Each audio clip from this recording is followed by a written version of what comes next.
Hello दोस्तों, राम राम, राधे राधे। मेरे YouTube channel पर आप सभी दर्शकों का बहुत बहुत स्वागत है। तो दोस्तों, आप लोग यदि किसी भी कंपटीशन एग्ज़ाम की तैयारी कर रहे हैं या बोर्ड एग्ज़ाम की तैयारी कर रहे हैं तो उनके लिए वीडियो बहुत हेल्पफुल होने वाली है। और प्लीज़ वीडियो स्टार्ट करने से पहले आप लोग मेरे चैनल को सब्सक्राइब करें, लाइक करें और ज़्यादा से ज़्यादा शेयर करें ताकि और लोगों के लिए भी ये वीडियो हेल्पफुल हो। तो दोस्तों, बोर्ड का एग्ज़ाम भी आने वाला है और ज़्यादा टाइम भी नहीं है। तो बहुत लोग क्या होता है कि अलंकार को डिटेल में नहीं पढ़ना चाहते हैं, मतलब क्योंकि कम टाइम में लोग शॉर्टकट ही ढूंढते हैं।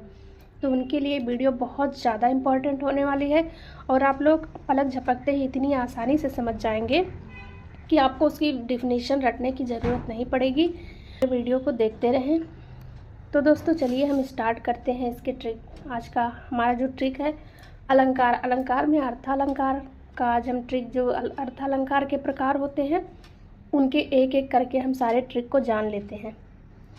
तो आज का पहला जो अलंकार है वो क्या है? उपमा अलंकार। तो उपमा अलंकार में क्या होता है, यदि किसी भी परिभाषा में, मतलब इसको समझ लेते हैं आपको, क्योंकि एग्ज़ाम में आजकल वो एग्जाम्पल दे दिए जाते हैं। किसी भी कंपटीशन एग्ज़ाम हो या बोर्ड एग्ज़ाम, क्योंकि बोर्ड में भी ऑप्शनल क्वेश्चन आने लगे हैं। तो आप लोग ये इतने वर्ड आपको दिखेंगे, ये वर्ड, तो आप लोग समझ जाइएगा कि कौन सा अलंकार है। तो यदि किसी भी परिभाषा में आपको सरिस या सम, सा, सी, से इतने वर्ड देखने को मिले, ये बीच में अगर लगा हुआ आपको दिख जाए तो वो हमेशा क्या? उपमा अलंकार होगा। वो हमेशा क्या? उपमा अलंकार होगा। यदि दूसरा, चलते हैं दूसरे पे, रूपक अलंकार पे। यदि आपको योजक चिन्ह दिख जाए बीच में, जैसे चरण कमल हो गया ना, चरण कमल, सॉरी ज़्यादा स्पेस नहीं है, कमल, इसके बीच में चरण कमल, चरण कमल बंदो हरिराई एक एग्जाम्पल है इसका। तो आप लोग को बीच में अगर योजक चिन्ह, चरण कमल के बीच में आप लोग को योजक चिन्ह दिख रहा है ना, योजक चिन्ह अगर दिख जाए तो हमारा क्या हो जाएगा? रूपक अलंकार हो जाएगा। अब हम चलते हैं नेक्स्ट अलंकार पे, उत्प्रेक्षा अलंकार। जब किसी भी एग्जाम्पल में मन, मानो, मानो, मनो, जन, जानो, यदि इतने वर्ड आपको दिख जाए, मन, मानो, जन, जानो, मनो, जैसे धाये धाम काम सब त्यागी, मनोहु रंग निध लूटन लागी। धाये धाम काम सब त्यागी, मनोहु रंग निध लूटन लागी। तो इस प्रकार से अगर आपको मनोहु उसमें आ गया ना, जो एग्जाम्पल आपको मौके का भी बताए हैं उसमें मनोह शब्द आ गया, तो वो कौन सा? उत्प्रेक्षा अलंकार हो जाएगा। तो इसी प्रकार से आप लोग को मन, मानो, मानो, मनोहु, जन, जानो, इतने वर्ड आपको किसी भी एग्जाम्पल में दिख जाए तो वो क्या हो जाएगा? हमारा उत्प्रेक्षा अलंकार हो जाएगा। और संदेह अलंकार, वैसे तो संदेह अलंकार का हमेशा एक ही एग्जाम्पल रिपीट होता रहता है, वही नारी विच सारी है कि सारी विच नारी है कि नारी है कि सारी है कि सारी है कि नारी है। तब जब दो चीज़ों में अगर स्पष्ट कोई चीज़ हो ही नहीं पा रही कि एक वस्तु है या एक वस्तु, मतलब दो वस्तुओं को एक ही वस्तु मान लिया जाए, तो वो जब कोई चीज़ कंफर्म नहीं हो पाता है, जब एक ही चीज़ को दो या दो ही चीज़ को एक ही मान लिया जाता है, तो वहाँ पे संदेह अलंकार होता है।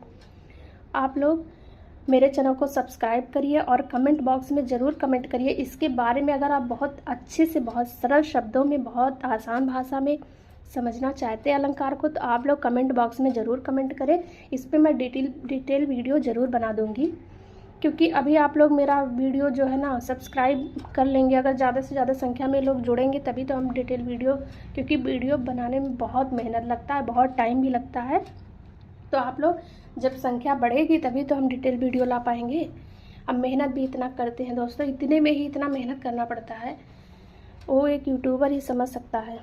और आप लोग को एक ऐसे टच कर देना रहता है उंगली से कि वो लाइक के लिए, तो वो भी लोग, आप लोग नहीं करते हैं, देखते हैं और स्किप करके चले जाते हैं। आप लोग प्लीज़ ऐसा मत करिए दोस्तों, क्योंकि बहुत मेहनत लगता है। तो चलिए, हमारा उत्प्रेक्षा अलंकार हो गया। अब हमारा नेक्स्ट है संदेह अलंकार। संदेह अलंकार में जब, अथवा, किंतु, कि, कै लगा होता है, जैसे अभी एक एग्जाम्पल बताया, सारी विच नारी है कि नारी विच सारी है, सारी है कि नारी है, नारी है कि सारी है। तो आप लोगों ने मौखिक जो एग्जाम्पल बताया उसमें क्या आप देखें कि शब्द लग गया, कि शब्द उसमें आ गया ना, तो वो क्या हो गया, संदेह अलंकार हो गया। जब कभी भी एग्जाम्पल में आपको आएगा अगर पेपर में, तो अथवा, किंतु, परंतु की अगर दिख जाए तो संदेह अलंकार होता है। उम्मीद करते हैं कि आप लोग इतना जो समझाए हैं समझ गए होंगे। तो अब चलते हैं नेक्स्ट पे, क्या हमारा है, विभावना अलंकार। विभावना अलंकार, इसमें बिना और बिनु, जैसे बिना और बिनु, जैसे कोई काम कर रहा है, आप लोग अभी कॉपी में लिख रहे होंगे, नोट कर रहे होंगे, आप जो हम समझा रहे हो आप लोग, उम्मीद करते हैं कि आप लोग ज़रूर से नोट कर रहे होंगे, क्योंकि आप लोग के लिए बहुत ज़्यादा हेल्पफुल होने वाला है। तो आप लोग, अब आप लोग को बोल दिया जाए कि आप जिस भी नोट्स में आप लोग नोट्स बुक में नोट कर रहे होंगे, आपको बिन पेन के अगर आपको लिख ले जाओ, बिन पेन के लिख ले जाओ, मतलब बिना साधन के आप कोई काम कर लो, तो वो विभावना अलंकार होता है। ठीक, जो सुनने में थोड़ा अजीब लगे कि पेन भी नहीं और लिख भी लो, तो वो क्या होता है, विभावना अलंकार होता है। अगर आप लोग कमेंट में करेंगे, आप लोग को डिटेल वीडियो अगर चाहिए आसान भाषा में समझने के लिए, तो आप कमेंट बॉक्स में ज़रूर कमेंट करिएगा, हम इस पर डिटेल में बहुत अच्छे से वीडियो बना देंगे। तो विभावना अलंकार क्या होता है, जब बिना और बिनु लगा होता है तो वहाँ पे विभावना अलंकार होता है। जैसे एक एग्जांपल मैं आपको, बिन पग चले सुनय बिनु काना, बिनु पग चले सुनय बिनु काना।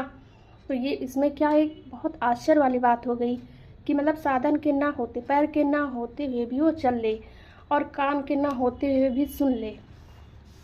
तो इसी प्रकार से वो विभावना अलंकार हो जाता है। अब हमारा, उम्मीद करते हैं कि आप लोग समझ गए होंगे। अब चलते हैं, हमारा नेक्स्ट अलंकार जो है अतिशयोक्त अलंकार। ये तो बहुत आसान होता है।